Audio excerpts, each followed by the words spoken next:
Hey guys, welcome back. This is our first podcast after hours by Premias Mass. My name is Eldrick. I'm Oliver, and today we're very fortunate to have Pat Lam Brian Chan, who is really a been an expert and been in the industry of renewable energy and sustainability. So we're really excited to talk to him today and ask him some questions. So firstly, thank you very much, Pat Brian, for taking the time today. And do you mind just giving a brief introduction of yourself, your upbringing, your background, and yeah. Sure. Yeah. Happy to be on this podcast, doing some sharing. Thank you for arranging this, Oliver and Eldrick. So a quick introduction of myself. Yeah, my name is, since I'm in Indonesia, I'm originally from Hong Kong, but we have, my family has Indonesian roots, I would say, because my father was actually born in North Sumatra. Uh, However, I was born in Hong Kong because the whole family moved to China and then Hong Kong in the 1960s. So anyway, yeah, my name has Bak in it. So whenever I make a reservation, they think the Bak is Mister. So usually they just call me like Bak Lam, but it's actually part of my name. But anyway, so usually I just ask people to call me Brian.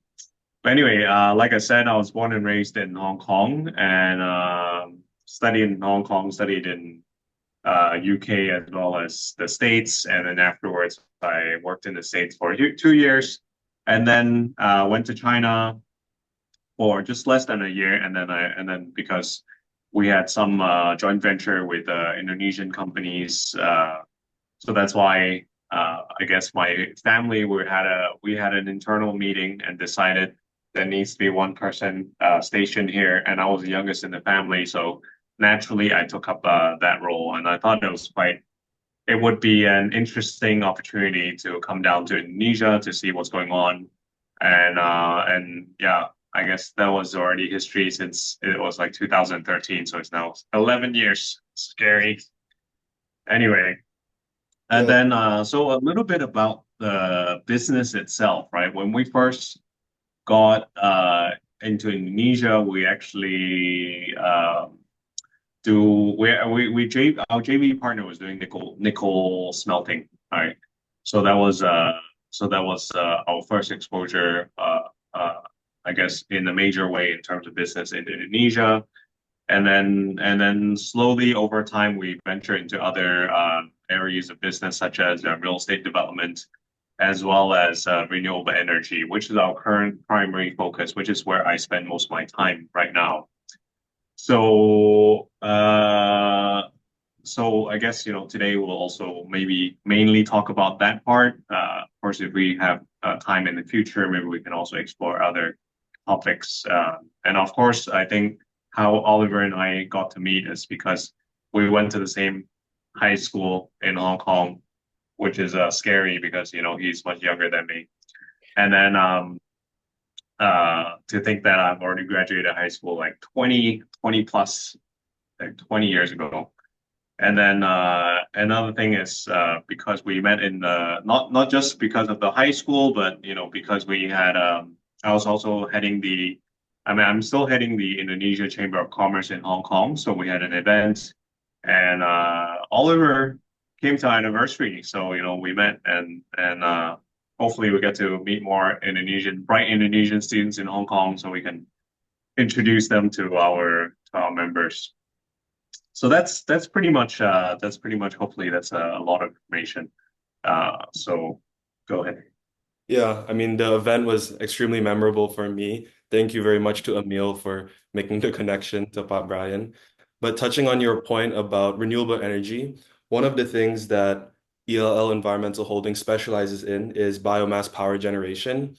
Biomass power generation is only 6% of the global energy supply, but I was just wanted to ask you what made this type of energy source so attractive to you relative to other renewable energies?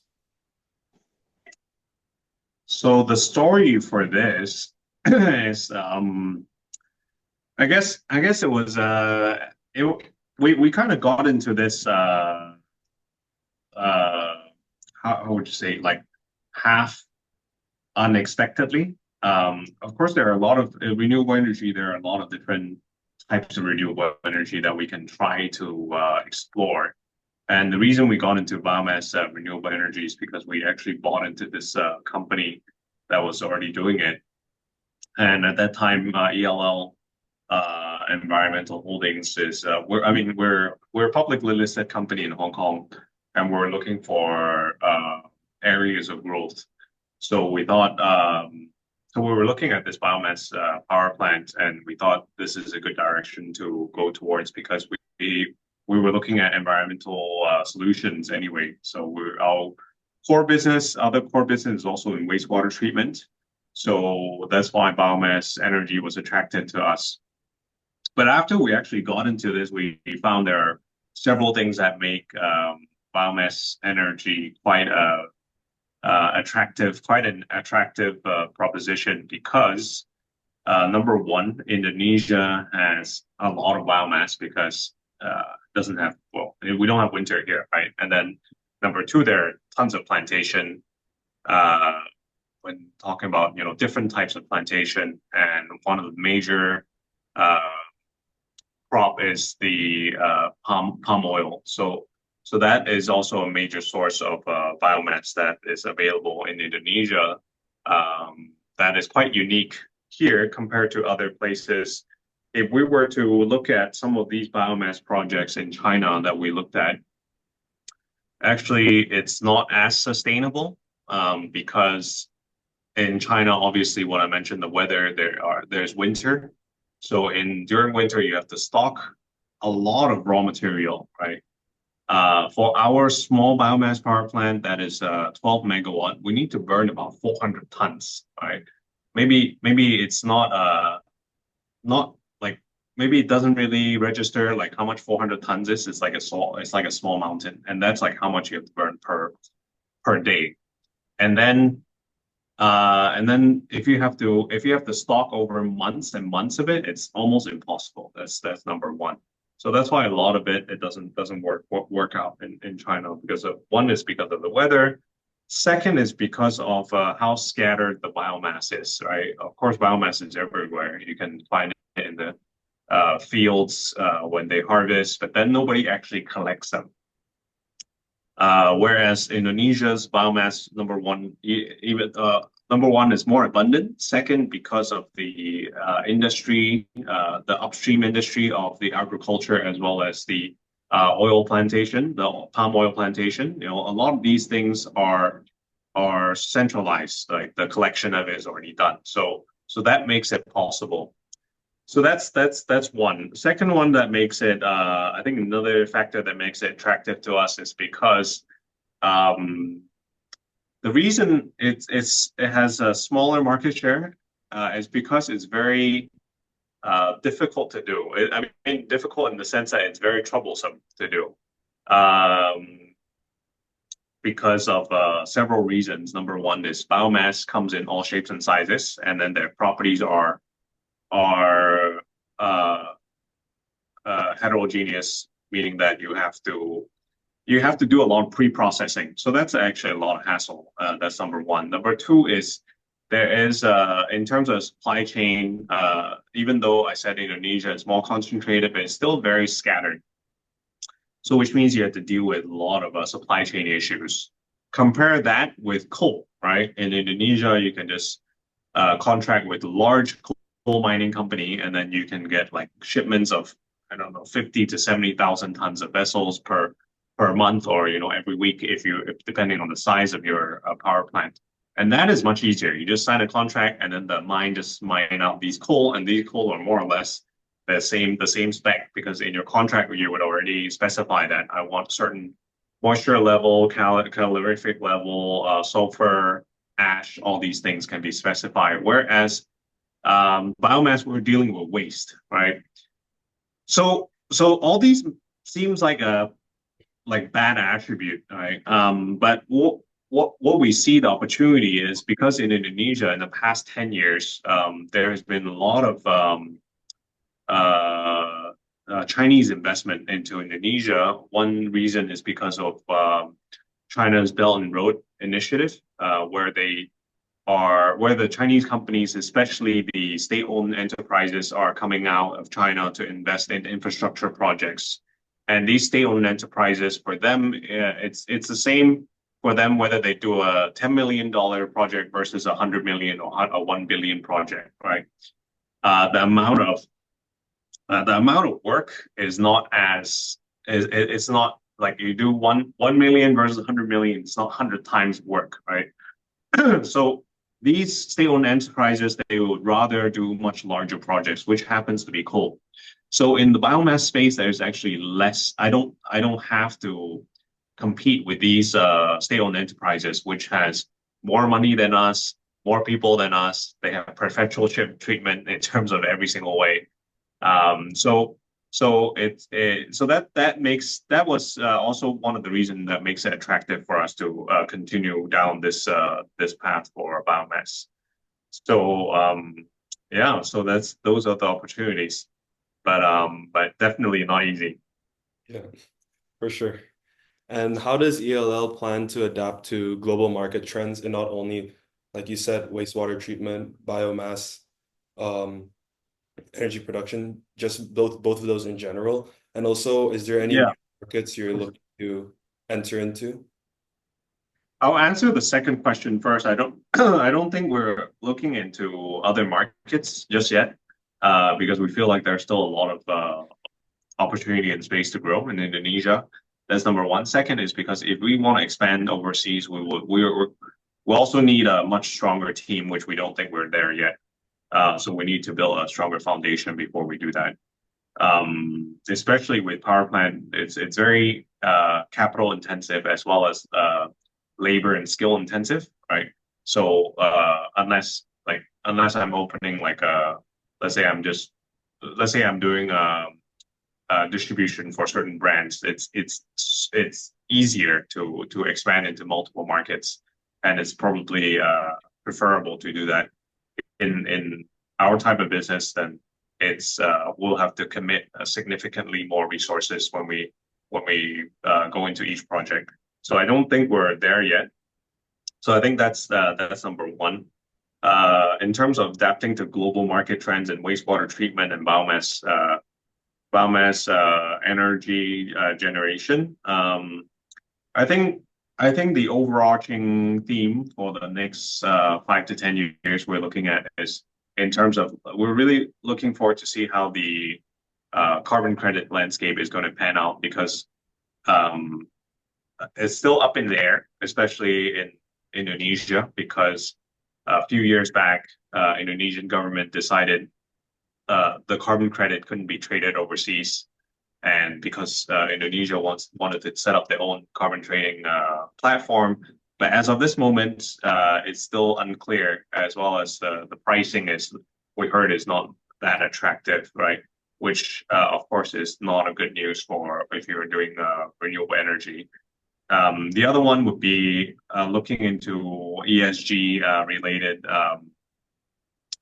funding, as well as how to be more compliant in that, because I think the world is slowly moving towards that direction.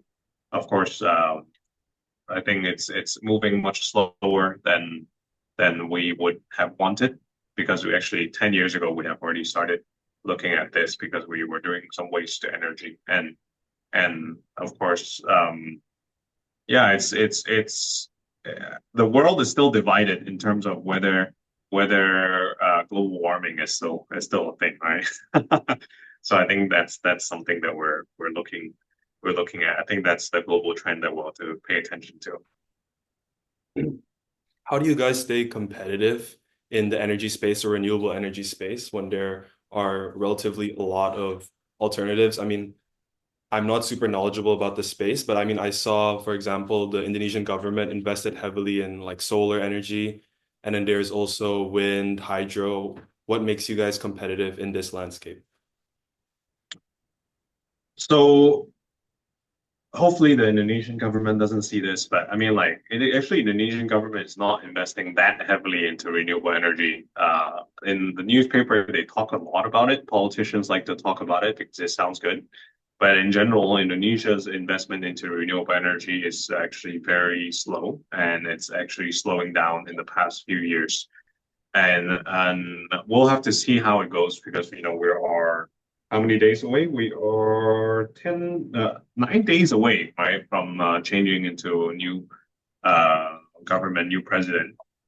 We'll have to see what the next next government is going to do. But the trend of the growth of renewable energy development is actually very stagnant and slowing down.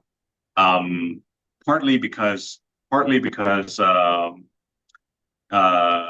PLN is not making money, is losing money.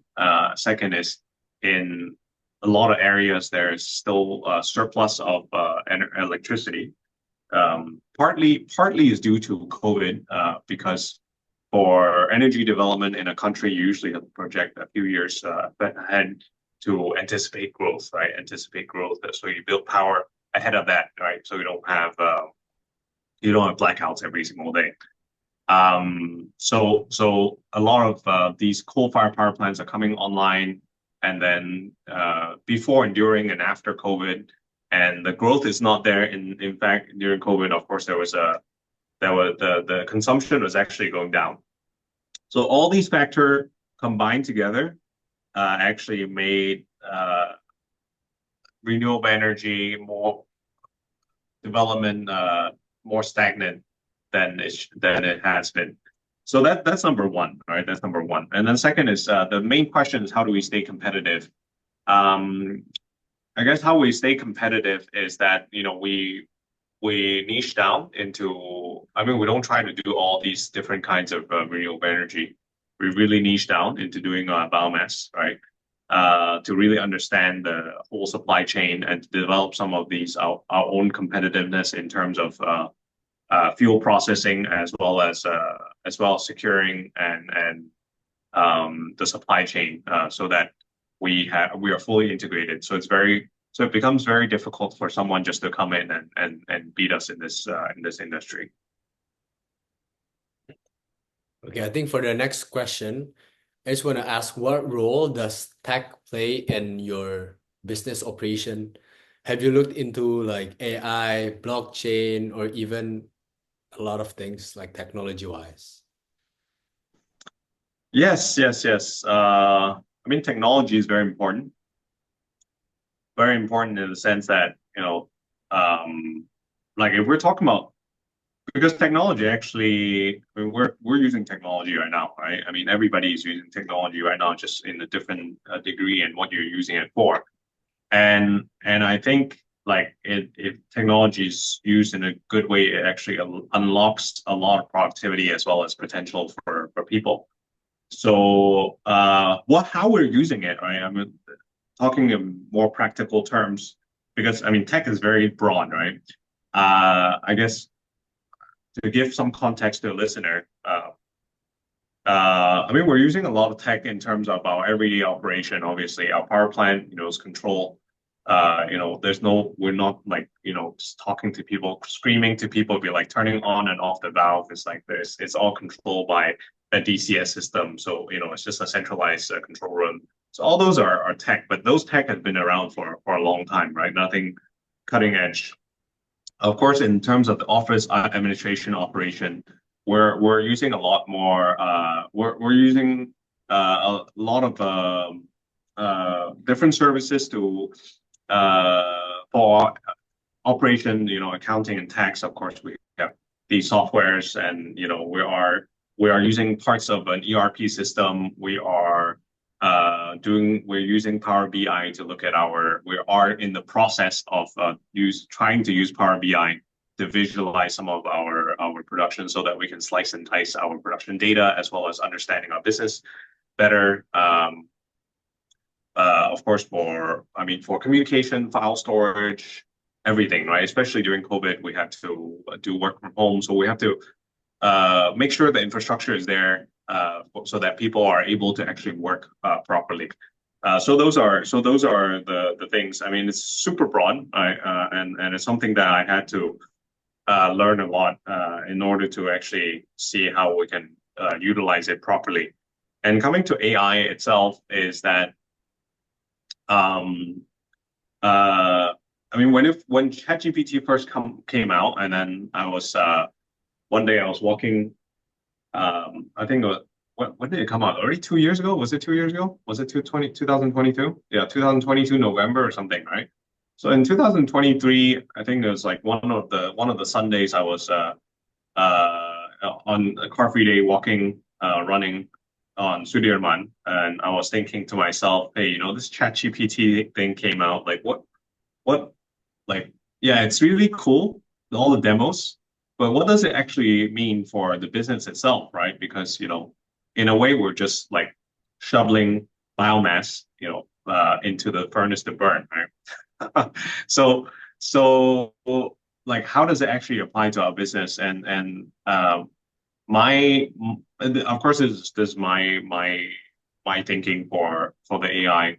Like, how I can actually make use of it. It's actually it's a very good tool for learning, because there are so many. It's a hugely beneficial as an entrepreneur, to for asking a lot of questions and get you off at a good starting point, right? There are so many general knowledge that you have to acquire, and when you're running a business, like the bottleneck is really the like of course the bottleneck is really the people, right? When I say when you come back to yourself, the bottleneck is really your own brain, right? Your thinking, what you understand, what you can do, right? So if with AI, with this tool, it accelerates your learning as well as enhances the learning, and that I find is very useful, and that we're also introducing this to our employees in the office, because you can just use it for free. But then again, right, just because there are tools out there, right, just because, for example, you can actually go to YouTube and take MIT, Harvard courses, doesn't mean everybody's taking it, right? The information is out there, the tool is out there. Uh, are people really using it uh, effectively, or using it for productive means? That's another thing. But we're trying to. So I think fast forward to today, I'm using it almost on a daily basis. All right. The $20 that is for the plus version, or now it's called Omni version. I think it's a small price to pay if you're like really using it. It's like a gym membership, right? You pay a gym membership, you don't really use it, then it's like a waste. And like knowing how to use it would be to do you actually know how to work out, right? Do you know how the muscle works? Do you know how the body works, right? So I think that's very important. So of course there are other things. For example, right? I mean, our power plants, we have Chinese engineer, Indonesian engineer. One of the things that we're trying to do it's still in the pipeline, is that currently a lot of the reports is written in two languages, right? The Indonesian engineer cannot read the Chinese. The Chinese cannot read the Indonesian writings. Of course, I mean, they still find ways to communicate, but it's ineffective, right? So what we are trying to do is that have AI, combine all these reports and make it into languages that people can actually understand. And AI is getting better and better in terms of understanding human language, right? It's like it's scary how good it is, right? It's scary how good it is. So that actually help us um, uh, break down a lot of barriers, right? And also helps us save a lot of human resources, because if you have to do a lot of these translation manually and you have to hire people to do it, right? It's very costly. Number one. Number two is that it's also difficult to actually making sure the business process runs properly. So that's the AI part. I think, and then you mentioned about blockchain, right? This is something that is super interesting for us because we're in the energy space, right? We're actually looking into I mean, developing data centers down the road. So if anyone who is listening and you guys have ideas to develop a data center, I think energy is really the frontier, right? At the end of the day, everything is you converted to units of energy, right? We're talking about hyperscale data center that are using like like a stupendous amount of energy. If you look at like Malaysia, Johor Bahru right now, they have 2 gigawatts, 2 gigawatts of power that is being developed for data center. Um, what is 2 gigawatt? Right? I mean, doesn't mean anything. Let me put it into perspective, but I need to do a little bit of math. 2 gigawatts, according to World Bank, I think an average Indonesian household use about 1,000 kilowatt hour, right, per year. Of course, Indonesia, I mean, there's a lot of disparity between different regions, right? So, but we just use that average, right? So that means 2 gigawatt.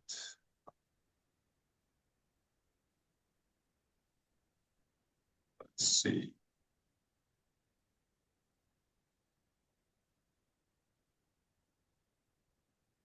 I want to do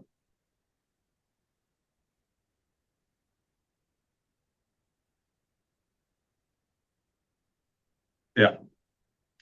Basically, it's good for a few 100,000 to a million people to use the power, right? Just to charge your phone and all that. But yeah. Anyway, that's actually yeah. I mean, over 10 million people, over over 10 to 15 million people. So it's like a lot of power. That's a lot of power, right? Jakarta has 20 million people, right? Of course, I think in Jakarta people use more power, right? I mean, you guys use way more power than 1,000 kilowatt hour. You can look up US. US is probably 10 to 15 times of that number. They're probably accounting for people in the kampong where they have one light bulb in the house, right? So that like can bring down the average. Anyway, so that's what we're thinking at, and then of course blockchain will be highly related to crypto, which also crypto mining uses a lot of power, and end of this year OJK is gonna take over, and we'll see how the regulation goes. And Indonesia right now is still quite friendly in terms of crypto, and hopefully that's going to be the trend going forward. Okay, I think for the next question, I'm just gonna ask, what do people misunderstand about your company or your industry the most? I think what people misunderstand the most about this industry is whenever I talk to a lot of companies, especially if they're overseas, be like, "Oh, well, I'm doing renewable energy," and the first reaction they will be like, "Oh, it's a great business. It's great.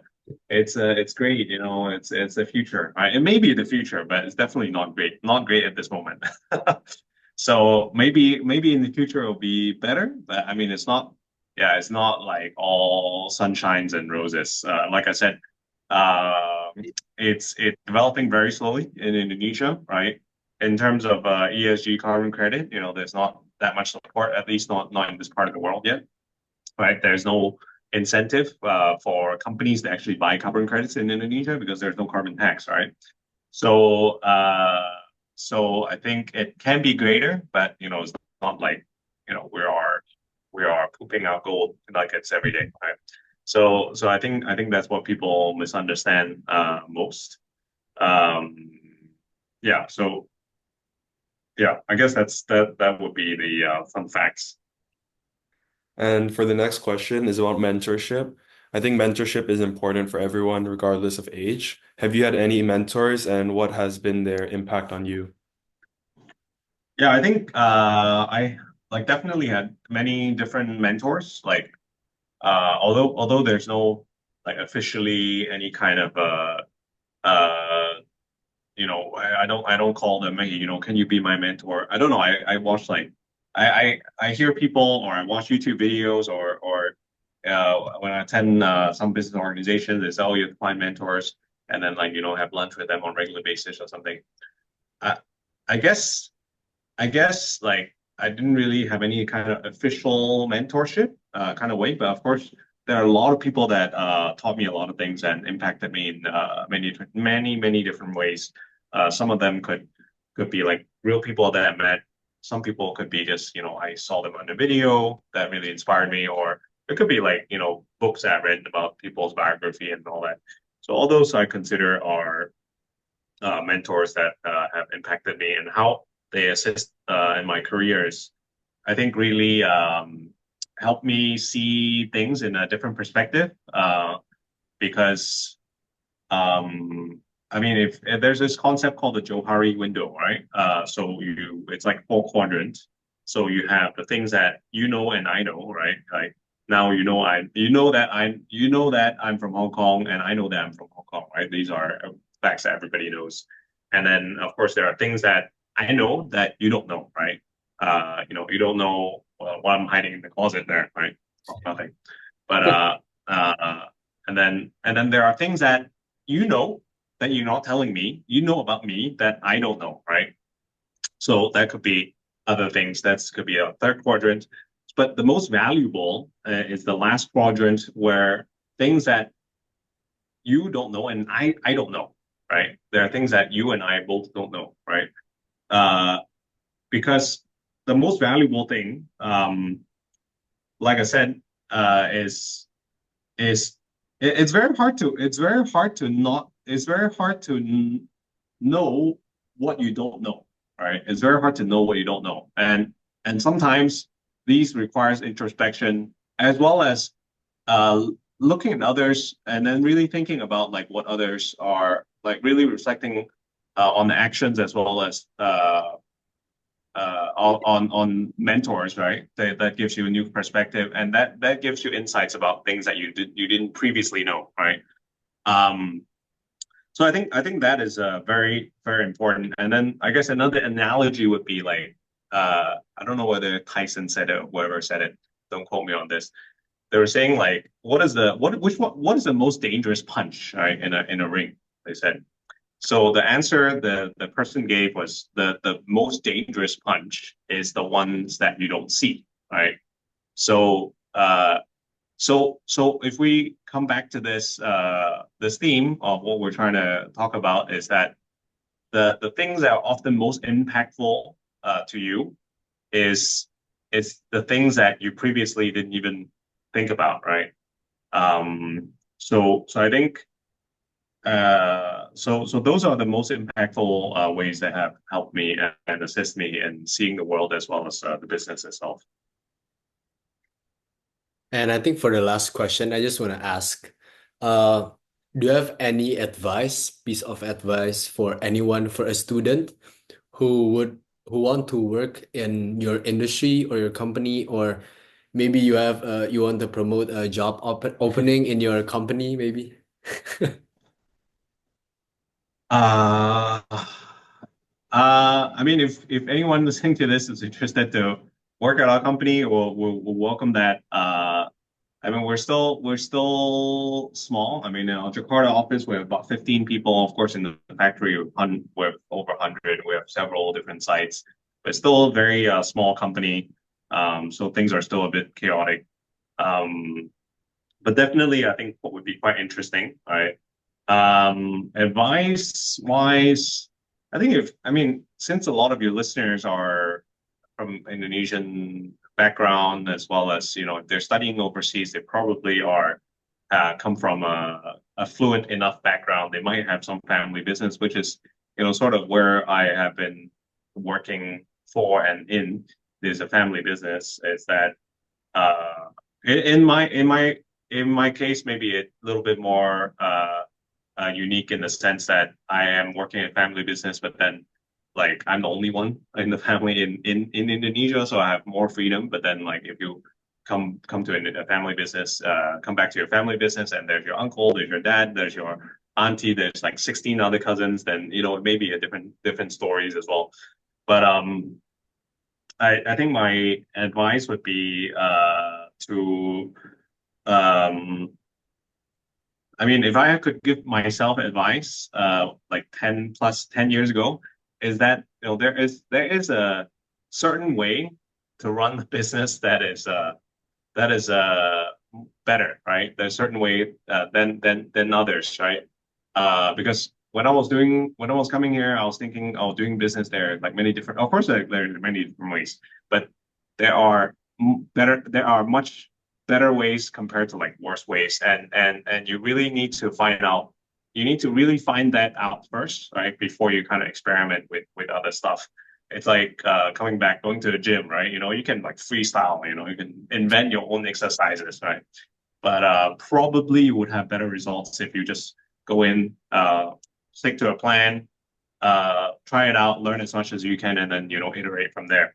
So I think business is like that as well, and it's very and you have to and we're talking about learning, so um, uh, so you find better ways to learn. Just now we talked about AI, and today there's too much information, right? I don't know how many people are going to listen to the podcast, but there's so many podcasts out there. Like if I just have the headphone glued to my ear and trying to listen to all the podcasts like that is coming out today, I would not be able to finish it probably in the next 10 years, right? So it's about how do you decipher good information from bad information in the age of information overflow. So joining certain groups that are high quality, those people actually filter out because those people have already gone through all the shitty information, and they can give you better information, and so that you can kind of not waste your time. So I think those, and then of course once you find those information, is really trying to learn it, right? Keep on learning. That's very important. So that's I mean there are a lot of mistakes that I made in the past 10 years. So there are too many advice I could give myself, but I guess those would be some. Yeah. Yeah. Yeah, thank you very much for that. So yeah, thank you very much, Pat Brian. Me and Eldrick both want to say thank you so much for taking the time to do this. I know you're super busy. We don't want to take up too much of your time, but yeah, thank you very much. We really appreciate this. Yes, thank you so much. Thank you. Thank you so much. Thanks for arranging this. Have a good day. Have a good night. Have a good weekend. Yeah, Yes, you you too. too. Thank you. All right. Cheers. Bye.